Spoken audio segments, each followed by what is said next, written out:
한편으로 어쨌든 결혼을 했던 건 사실이고 시켜서 한 게 아니라 제가 선택해서 결혼했던 거고 서로가 선택해서 결혼했던 거니까 거기에 대해서 뭐 갔다 온 건 맞으니까 연애할 때 얘기해야 된다고 생각을 했고 근데 솔직히 너무 힘들었어요. 그게 그 얘기하는 게 그 얘기를 듣고 떠나신 분도 계시고 사실 너무 일찍 결혼하고 너무 일찍 이혼하셔가지고 맞아요. 그리고 나서 10년이 넘게 흐르신 거잖아요. 네, 그렇죠. 그럼에도 불구하고 내가 한번 이혼했는데 이런 생각을 하시는 게 되게 신기했어요. 미국에 살고 또 되게 일찍 결혼했다가 자녀 없이 헤어지셨는데도 제3자가 봤을 때는 사실 결혼을 했다가 이혼했다고 볼 수가 있나 싶을 정도로 그런데도 연애를 하실 때 그런 생각을 하셨다는 게 좀 신기하더라고요. 제 친구들이나 이제 뭐 제 입장에서 생각해주는 친구들은 그런 말도 많이 하죠. 네네. 사실 제가 이혼했을 때가 20대 중반, 후반도 아직 안 됐을 나이니까. 진짜 아기 때 하신 거잖아요. 어떻게 보면 그렇죠. 친구들 중에 결혼한 친구가 거의 없을 나이에 저는 돌아왔고 그러니까 친구 입장에서 어떻게 보면 뭐 네가 뭐 제대로 된 결혼 생활을 한 거냐 뭐 이런 얘기 하는 제 입장에선 그렇게 얘기해 주지만 한편으로 어쨌든 결혼을 했던 건 사실이고 책임을 지려고 했었던 거지만 어떠한 책임을 져야 되는지 모르고 시켜서 한 게 아니라 제가 선택해서 결혼했던 거고 서로가 선택해서 결혼했던 거니까 거기에 대해서 뭐 갔다 온 건 맞으니까 연애할 때 얘기해야 된다고 생각을 했고 근데 솔직히 너무 힘들었어요. 그게 그 얘기하는 게 왜냐면 동네방네 모든 사람들이 알진 않았으니까 뭐 누구를 알게 되고 호감이 생기면 뭐 썸 타거나 이런 과정에서 얘기를 하거나 이렇게 했었는데 그 얘기를 듣고 떠나신 분도 계시고 그런데 되게 신기한 게 저희가 생각할 때는 이제 미드만 보니까 저희는 네. 미국 사람들은 그런 거 하나도 없을 것 같고 이혼을 얘기하는 게 망설여지는 것조차 몰랐거든요. 사실은 한국 이혼 변호사다 보니까 그렇죠. 미국 이혼은 어떤가 편견 같은 게 없지 않을까 생각을 했는데 그렇게 크게 다르지 않은가 보네요. 그러면 근데 아니면 본인이 코리안이셔서 그러실까요?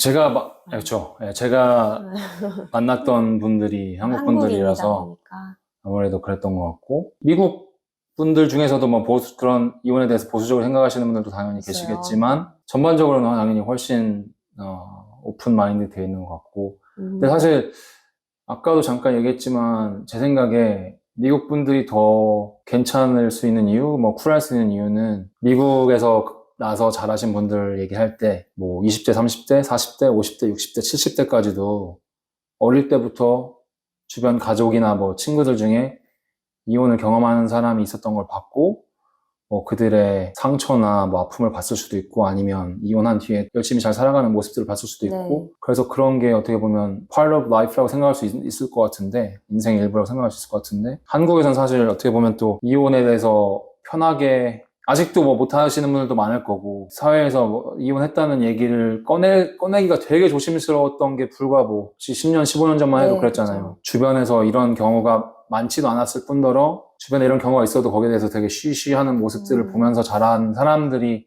어쨌든 제 또래나 그 이상 되시는 분들은 다 그런 경험들이 있으실 것 같아서 더 뭔가 편견이 있는 게 아닐까? 뭐 몇십 년 후에는 달라질 수도 있겠죠. 근데 죄는 아닌데 뭔가 오히려 미국에 있는 한국 분들은 오히려 제 생각에는 어떤 부분들에서는 한국에 계신 한국 분들보다도 더 보수적이고 그런 부분들도 있는 것 그 같아요. 얘기는 많이 들었어요. 이혼하고 나면은 이제 사람 보는 눈이 좀 바뀌잖아요. 어떻게 좀 이혼 후에 사람 보는 관점이 바뀌셨어요? 어떤 방향으로? 누가 나랑 좀 더 맞을지에 대해서 생각하는 것 같고 제가 좀 중요하게 생각했던 부분은 좀 원만한 성격, 좀 유한 성격을 예민하지 않은 찾고 싶었는데 사실 이민자의 삶이 그리고 특히 뉴욕에서 사는 게 전문 용어로 빡세거든요. 그래서 되게 여유를 가지고 시간적인 여유일 수도 있고 뭐 물질적인 여유일 수도 있고 뭐 여러 가지 측면의 여유겠지만 엄청 여유로운 삶을 살기가 되게 어려운 곳이 뉴욕이라 특히 이제 뭐 20대, 30대 나이에는 그 사람이 잘못된 게 아니라 그냥 상황이 되게 힘들고 그쵸. 어려울 수 있는 건데 그분들에 대해서 제가 얘는 이 친구는 유한 사람이 아닌 것 같아 뭐 이런 판단을 내렸던 적들도 있는 것 같아요. 오히려 옛날에 생각해 볼 때 그래서 뭔가 이런 관계가 정리되고 또 저도 생각하는 시간을 가졌을 때 뭐 그런 걸 좀 배운 것 같고 오히려 어떻게 보면 되게 저도 예전보다는 조금 더 성숙해진 타이밍에 희진이를 만나게 돼서 너무 다행이라고 생각하고 뉴욕의 그 빡빡함 때문에 나오는 예민함일 수 있다는 걸 이해를 못 해줬던 경우들도 있는 것 같아요. 네. 그렇죠. 아무래도 물가도 비싸고 네, 월세도 비싸고 진짜 살기 힘들 것 같아요. 저도 오늘 하루 여행했는데 돈을 얼마를 쓴지 모르겠어요. 네. 네, 거기에다가 또 어린 시절에 그때 결혼하고 이혼하셨으면 너무 고생 많으셨을 것 같은데 자리 잡느라고도. 근데 또 그런 경험이 없었더라면 지금 희진님과의 관계에 대해서 이렇게 감사함이나 네. 소중함이나 귀함을 덜 느끼셨을 것 같아가지고 맞아요. 결론적으로는 100년애로 평생 같이 살 사람을 만난 거잖아요. 네네. 아, 축하드립니다. 감사합니다. 이혼을 하시고 나면은 좀 다른 사람 만나는 거를 되게 두려워하는 사람 많단 말이죠. 한국 사람들은 좀 더한 것 같아요. 이혼하고 나면 이제 다시는 남자 안 만날 거야.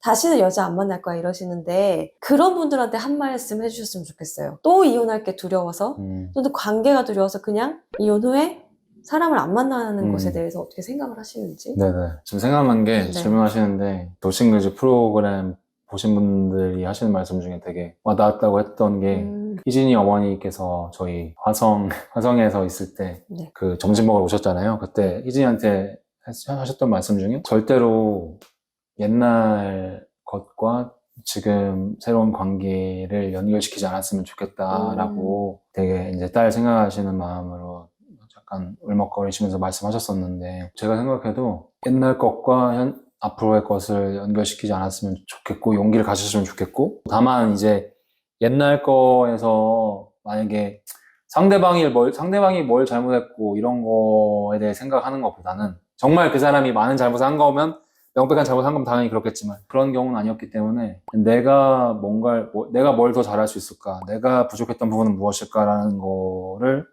좀 생각하는 게 도움이 됐던 것 같고요. 또 희진이 입장에서는 아까 말씀하신 것처럼 좀 시간을 가지고 나에 대해서 돌아보고 나랑 잘 맞는 사람이 누굴까에 대해서 생각을 좀 해봤다고 하더라고요. 자아 성찰의 시간으로 혼자 있는 시간을 통해서 나에 대해서 좀 더 배우고 깨닫고 또 내 지난 날들 돌아보면서 앞으로는 어떤 사람과 내가 잘 맞을지에 대해서 좀 그런 시간을 가지시는 건 좋을 것 같지만 전의 관계에서 잘못됐던 부분들 때문에 앞으로도 뭐가 틀어질 것 같다는 그런 두려움은 안 가지셨으면 좋겠고 용기 내서 좋은 사람 만나셨으면 좋겠습니다. 네, 뉴욕 연애 박사님께서 연애 박사 아닙니다. 조언을 해주셨습니다.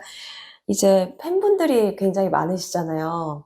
굉장히 많으시다고요. 없는 것 같은데. 인스타에도 아직까지도 사실 돌싱글즈 끝난 지 꽤 됐잖아요. 네네. 그래도 아직까지 댓글을 통해서 응원해주시고 어떻게 지내시나 궁금해하고 들어와 보잖아요, 인스타에. 네네네. 네, 팬분들께 한 말씀 해주신다면. 일단은 네, 저희 그 돌싱글즈 프로그램을 응원하면서 그런 좋은 마음으로 저희들 한 사람 한 사람 응원하면서 봐주신 분들 너무 다 감사드리고 제가 생각할 때는 저희 너무 평범한 그냥 사람들인데 그렇게 찾아와 주셔서 응원 말씀 남겨주시고 궁금해 주시고 관심 가져주시는 거 너무 감사드리고요. 또 저희가 촬영할 때 몰랐는데 결국에 넷플릭스 글로벌로 나가게 됐었잖아요. 그래서 브라질이나 칠레 뭐 이런 진짜 외국 분들도 많이 응원해 주시는데 너무 감사드리고 좋은 사람 만났으니까 앞으로도 행복하게 서로 존중하면서 잘 살겠습니다. 그래서 여러분들도 행복하시고 건강하시길 바랍니다.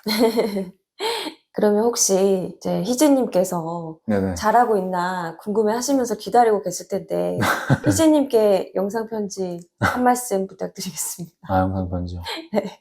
시즌4 돌싱글즈 시즌4가 미국 편이었는데 캐나다에서 어떻게 보면 용기를 내가지고 지원했던 거니까 용기 냈던 거 되게 고맙고 덕분에 이제 만날 수 있었던 것 같고 또 지난 1년 동안 뒤돌아볼 때 정말 따뜻하고 사랑이 많은 사람이라서 너무 감사하고 앞으로도 이제 서로 존중하면서 잘 서로 사랑하면서 살았으면 좋겠습니다. 네, 감사합니다.